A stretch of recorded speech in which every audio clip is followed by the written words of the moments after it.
नमस्कार साथियों, एक बार फिर से आप सभी का स्वागत है आपके अपने YouTube चैनल अभिषेक एकेडमी में। दोस्तों, आज की इस वीडियो में हम लोग समझेंगे सीटेट में पूछे जाने वाले ईवीएस पोर्शन से जितने भी क्वेश्चन आते हैं, इंपॉर्टेंट क्वेश्चन, आज की इस वीडियो में हम लोग डिस्कस करने वाले हैं। तो बने रहिए लास्ट तक हमारे साथ। तो शुरू करते हैं आज की ये क्लास और देखते हैं पहले इसमें हम लोग सलाद के बारे में। सलाद की बात करें तो सलाद से कौन कौन सा वो इंपॉर्टेंट पॉइंट निकल के आता है, इसके बारे में आइए हम लोग पढ़ते हैं। सलाद सलाद की बात करें तो सलाद सप्ताह में एक दिन शौच के लिए पेड़ से नीचे उतरता है। ये आपका इंपॉर्टेंट है, कितने दिन शौच के लिए उतरता है? सप्ताह में एक दिन। सब सलाद एक अच्छा तैराक भी है। अधिकांशतः सलाद अमेरिका महाद्वीप में पाए जाते हैं। क्या है? अमेरिका महाद्वीप में पाए जाते हैं। और ये एक अच्छा क्या है? तैराक भी है। सलाद भालू जैसा दिखता है। ये आपका इंपॉर्टेंट है। ये कैसे दिखता है? भालू जैसा दिखता है, पर भालू है नहीं। सलाद पेड़ों पर उल्टे लटककर मस्ती से 17 घंटे सोता है। यहाँ से क्वेश्चन बनता है कि सलाद जो होता है वो कितने घंटे सोता है, तो आप बताएंगे 17 घंटे सोता है। कैसे लटक के सोता है? पेड़ों पे उल्टे लटक के सोता है। ठीक है। नेक्स्ट पॉइंट है इसमें, सलाद जिस पेड़ पर रहता है उसी पेड़ की पत्तियों को खाता है। ये यहाँ पे भी इंपॉर्टेंट है। सलाद जो है जिस पेड़ पर रहता है उसी पेड़ की पत्तियों को क्या करता है? खाता है। सलाद की औसत आयु की बात करें तो लगभग 40 वर्ष होती है। सलाद अपने पूरे जीवन काल में लगभग 7 से 8 पेड़ों पर ही निवास करता है, या यूं कहें सलाद अपने पूरे जीवन काल में लगभग 7 से 8 पेड़ों पर ही क्या करता है? घूम सकता है। ठीक है। और उसकी औसत आयु क्या होती है? लगभग 40 वर्ष होती है। आगे हम लोग समझते हैं सांप के बारे में। देखते हैं सांप से किस तरह से क्वेश्चन पूछे जाते हैं। सांप की बात करें तो सांप एक रेंगने वाला सरीसृप प्रजाति का जीव है। भारत में कुल 4 प्रकार के जहरीले सांप पाए जाते हैं। आपसे ऑप्शन में पूछेगा कि भारत में कुल कितने प्रकार के जहरीले सांप पाए जाते हैं, तो बताएंगे 4 प्रकार के जहरीले सांप पाए जाते हैं। कौन कौन वो हैं 4 प्रकार के सांप?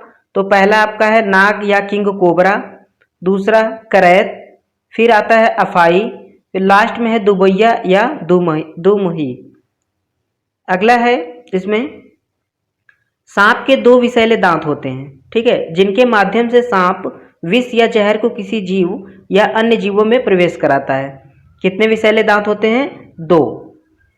सांप काटने की दवा जो होती है सीरम, उसको क्या कहते हैं? सीरम। सांप के काटने की जो दवा होती है जो लगाई जाती है उसको सीरम कहते हैं, जो सांपों के जहर से ही बनाया जाता है। और ये जो सीरम होती है वो आपकी विभिन्न प्राथमिक स्वास्थ्य केंद्रों पर उपलब्ध हो जाएगी।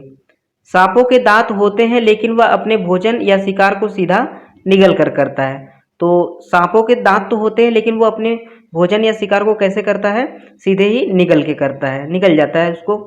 आगे अगला पॉइंट है, नाग या किंग कोबरा एक ऐसा सांप है जो घोंसला बनाता है। तो आपसे पूछा जाए कौन सा ऐसा सांप है जो घोंसला बनाता है, तो आपका राइट आंसर होगा नाग या किंग कोबरा।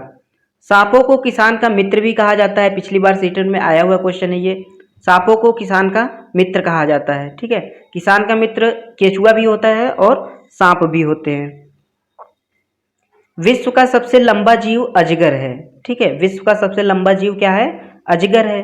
विश्व में सर्वाधिक सांप विषुवत रेखीय क्षेत्र में पाए जाते हैं। ये भी आपका इंपॉर्टेंट पॉइंट है।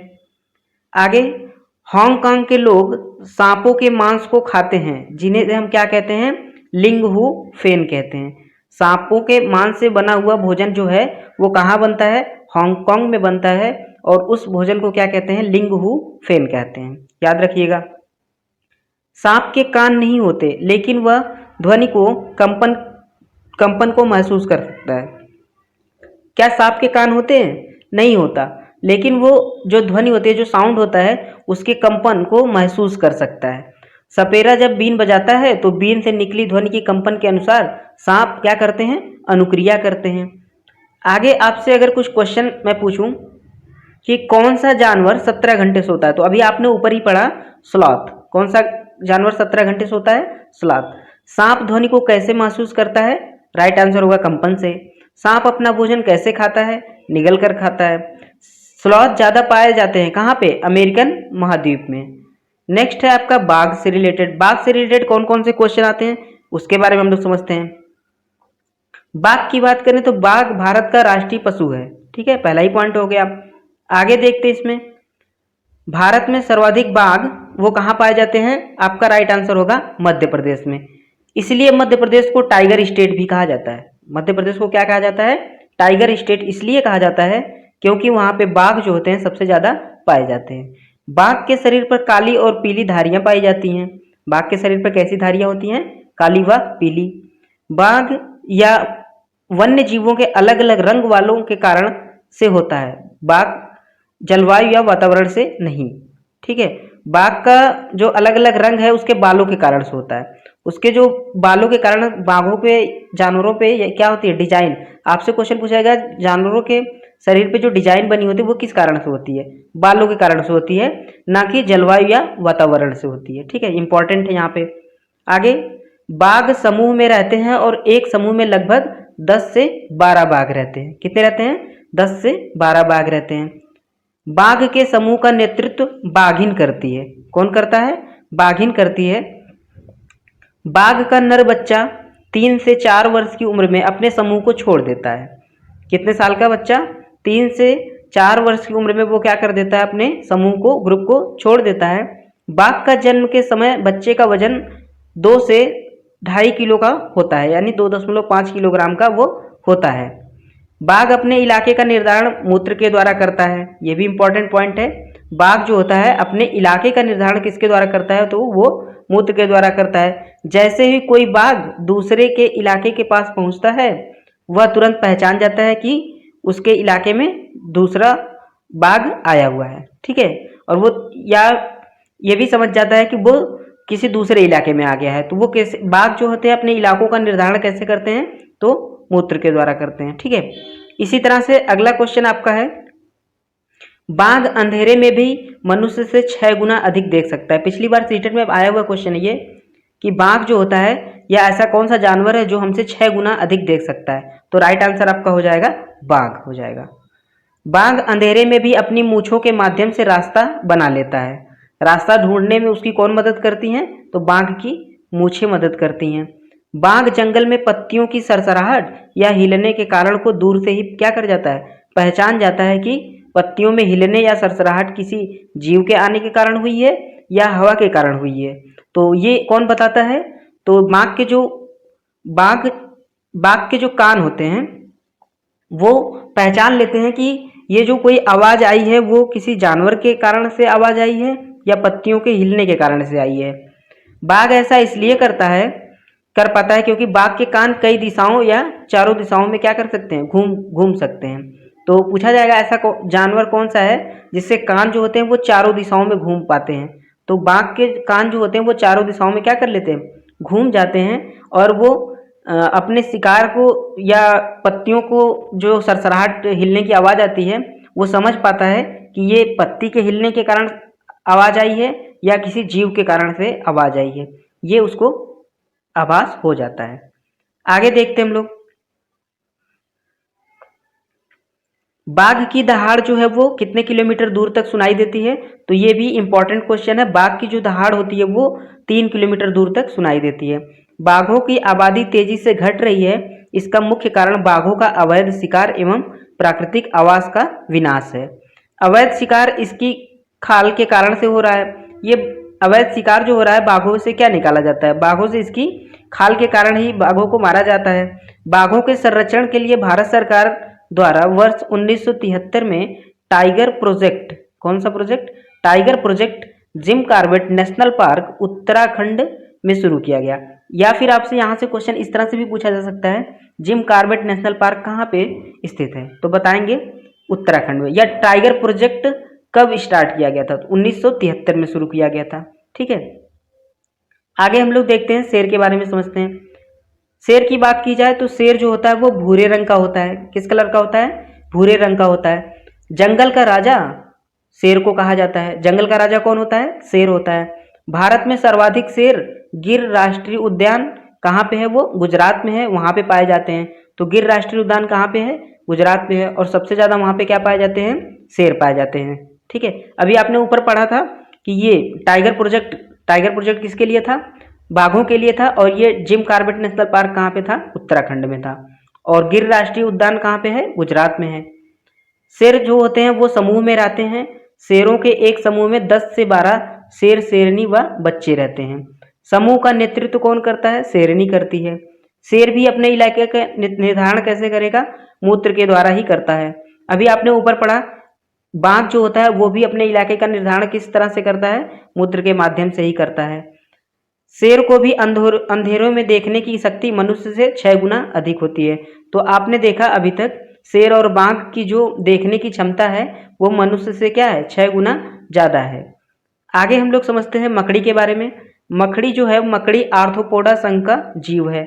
मकड़ी को कीट वर्ग का अपवाद माना जाता है। मकड़ी को क्या माना जाता है? कीट वर्ग का अपवाद माना जाता है। क्यों? क्योंकि कीट के 6 पैर होते हैं, जबकि मकड़ी के कितने पैर होते हैं? 8 पैर होते हैं। ठीक है, इसीलिए इसको कीट वर्ग का क्या माना गया है? अपवाद माना गया है। आगे हम लोग समझते हैं, मकड़ी को सामाजिक कीट वर्ग में सम्मिलित नहीं किया गया है। तो आपसे ऑप्शन में पूछेगा निम्नलिखित में से कौन सा सामाजिक कीट नहीं है, तो आपका राइट आंसर क्या हो जाएगा? मकड़ी। मकड़ी सामाजिक कीट नहीं है। तो सामाजिक कीट कौन कौन से हैं? सामाजिक कीट वर्ग में निम्नलिखित जीव शामिल हैं। कौन कौन से? मधुमक्खी होता है, चींटी है, बर्रा है। तो ये सब सामाजिक कीट कहलाते हैं। ठीक है, नेक्स्ट आपका है दुबोइया या दोमुही नामक सांप की प्रजाति किस देश में पाई जाती है? अभी आप लोगों ने पढ़ा ऊपर, वो भारत देश में पाई जाती है। कौन सा सांप घोंसला बना के रहता है? तो किंग कोबरा जो होता है वो क्या करता है? घोंसला बना के रहता है। टाइगर स्टेट किस प्रदेश को कहा जाता है? अभी आपने ऊपर ही पढ़ा, मध्य प्रदेश को कहा जाता है। बाघ के समूह का नेतृत्व कौन करता है? वो बाघिन करती है।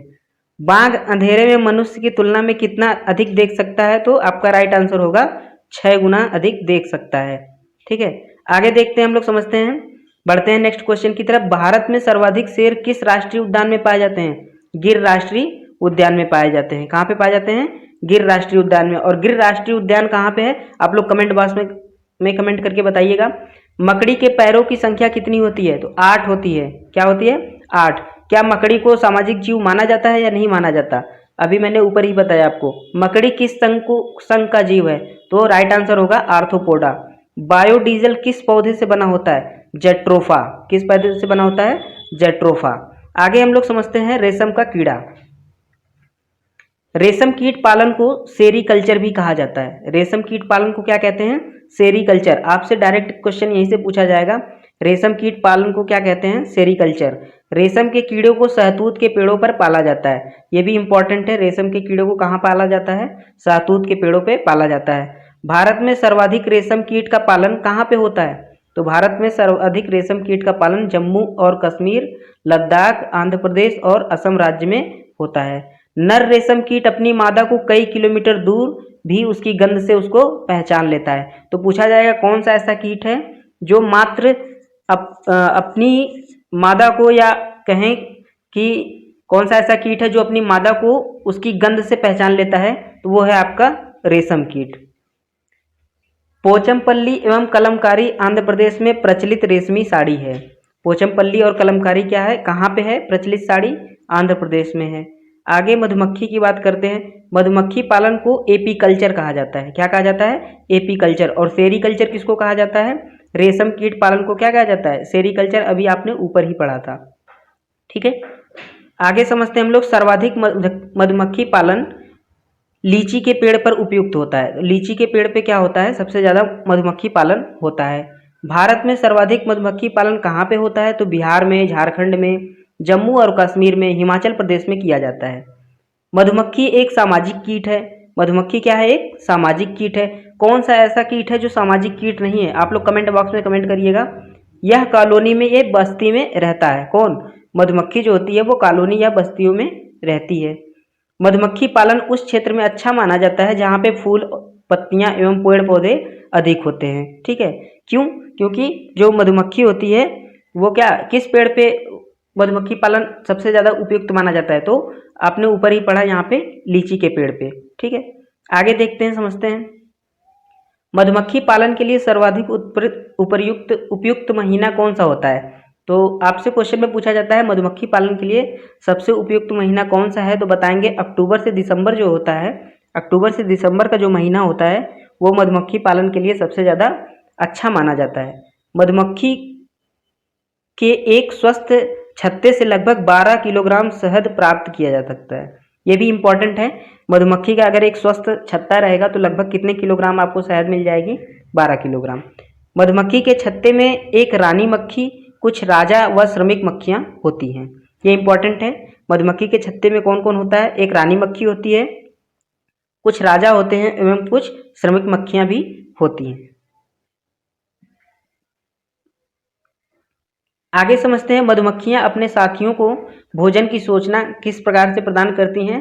डांस के द्वारा या नृत्य करके बताती हैं कि अगर मधुमक्खियों को कहीं पे भोजन मिल गया तो वो अपने अन्य साथियों को बताएंगी डांस के द्वारा कि वहाँ पे भोजन है। आगे हम लोग समझते हैं पश्मीना शाल के बारे में, देखते हैं कौन कौन से क्वेश्चन पूछे जाते हैं।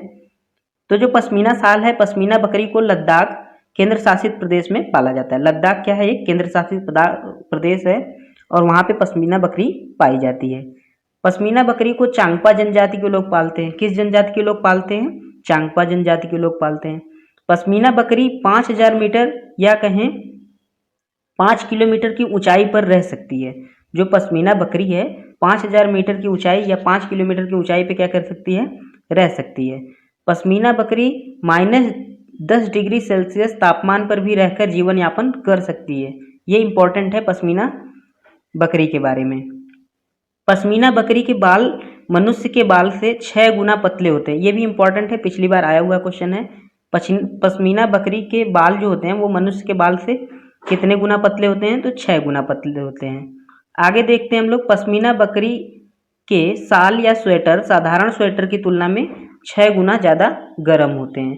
उसके जो बाल होते हैं वो 6 गुना पतले होते हैं और जो उसका स्वेटर बनाया जाता है पश्मीना बकरी से, जो शाल बनाए या स्वेटर बनाए, वो कितना ज़्यादा गर्मी देगा? तो आम स्वेटर या शाल के मुकाबले वो 6 गुना ज़्यादा गर्मी देता है।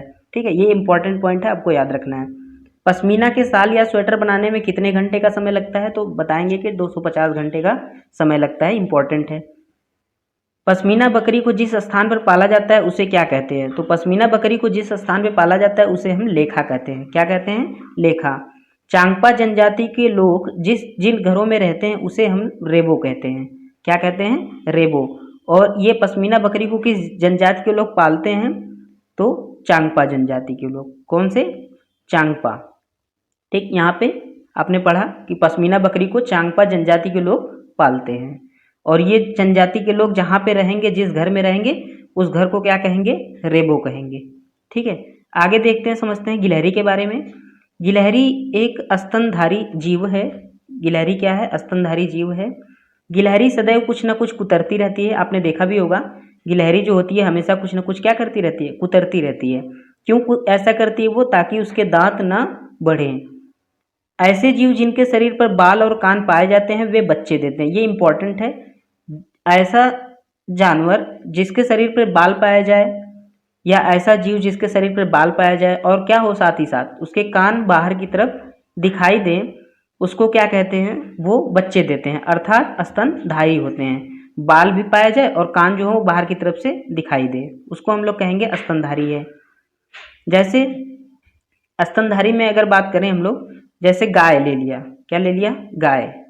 तो गाय जो होती है इसके शरीर पे बाल भी पाया जाता है और कान भी पाए जाते हैं, तो ये क्या देती है? बच्चे देती है, स्तनधारी है। चूहे की बात करते हैं हम लोग। चूहा एक स्तनधारी जीव है। ठीक है, चूहों की देखने की शक्ति बहुत कमज़ोर होती है। चूहे में जो होती है देखने की जो शक्ति होती है बहुत क्या होती है? बहुत कमज़ोर होती है, लेकिन सूंघने की शक्ति बहुत तेज होती है। अगर कहीं पे आपने कुछ रखा हुआ है तो चूहा तुरंत आ जाता है। ठीक है, तो लेकिन उसको सूंघने की शक्ति जो होती है क्या होती है? बहुत तेज होती है। आगे हम लोग समझते हैं केचुआ के बारे में। केचुआ पालन को वर्मी कल्चर कहा जाता है। केचुआ पालन को क्या कहा जाता है? Vermi culture. अभी आपने सेरीकल्चर पढ़ा, किसको कहते हैं? कमेंट बॉक्स में कमेंट करिएगा। केचुआ पालन को क्या कहते हैं? वर्मी कल्चर कहा जाता है। केचुआ को किसानों का मित्र भी कहा जाता है। और एक चीज़ और आपने पढ़ा अभी ऊपर, किसानों का मित्र सांप भी होता है। अभी आपने ऊपर ही देखा था उसको। क्यों कहते हैं? क्योंकि केचुआ मिट्टी को खाता है, मिट्टी को खाकर मिट्टी को भुरभुरा बना देता है, जिससे क्या होता है? जड़ों तक हवा और पानी जो होती है वो अच्छे से पहुंच जाती है, जिससे क्या होता है? फसल का उत्पादन बढ़ जाता है। इसलिए केचुआ को हम किसानों का मित्र भी कहते हैं। केचुआ और सांप दोनों ही किसान के क्या हैं? मित्र कहलाते हैं। केचुआ के माध्यम से जैविक खाद भी बनाया जाता है, ये भी इंपॉर्टेंट पॉइंट है। आगे हम लोग समझते हैं डॉल्फिन के बारे में। डॉल्फिन क्या है? डॉल्फिन भारत का राष्ट्रीय जलीय जीव है, ये इंपॉर्टेंट है। भारत का राष्ट्रीय जलीय जीव क्या है? वो है आपका डॉल्फिन। डॉल्फिन स्तनधारी जलीय जीव है। डॉल्फिन एक बुद्धिमान जीव भी है, जो मानव के द्वारा जो भी इसे सिखाया जाता है वह आसानी से इसे सीख लेती है। तो सबसे बुद्धिमान जीव कौन है, जलीय जीव कौन है, अगर आपसे पूछा जाए तो वो है आपका राइट आंसर होगा डॉल्फिन। भारत में डॉल्फिन गंगा नदी में पाई जाती है। भारत में अगर डॉल्फिन आपको देखना है कहाँ पे पाई जाती है तो वो है आपका गंगा नदी में पाई जाती है। इसे ला टाइगर भी कहा जाता है। क्या कहा जाता है? ला टाइगर भी कहा जाता है। गंगा नदी में सबसे ज़्यादा डॉल्फिन इलाहाबाद से पटना के बीच पाई जाती है। कहाँ पाई जाती है? इलाहाबाद से पटना के बीच पाई जाती है। डॉल्फिन जो होती है भिन्न भिन्न प्रकार की ध्वनि तरंगों को निकालती है। जब शत्रु हमला करता है तो अलग अलग ध्वनि, और जब मित्र से मिलना हो तो अलग ध्वनि। ये जो डॉल्फिन मछली है ये अलग अलग तरीके से साउंड निकालती है, ध्वनि तरंगों को निकालती है, ठीक है, वेव्स निकालती है। अगर शत्रु कोई हमला करेगा तो अलग तरीके से ध्वनि तरंग निकालेगी, और अगर मित्र से मिलना होगा तो वो अलग तरह से ध्वनि निकालेगी, ठीक है। गंगा नदी में बढ़ते प्रदूषण के कारण डॉल्फिन की संख्या जो हो रही है वो लगातार क्या हो रही है? घटती जा रही है, ठीक है। तो फ्रेंड्स आज की वीडियो में हम लोग इतना ही देखेंगे। नेक्स्ट वीडियो में हम लोग मिलते हैं तो देखेंगे ब्लू व्हेल के बारे में, और भी सारी चीज़ें जो हैं उसको हम लोग समझेंगे नेक्स्ट वीडियो में। तब तक के लिए थैंक यू।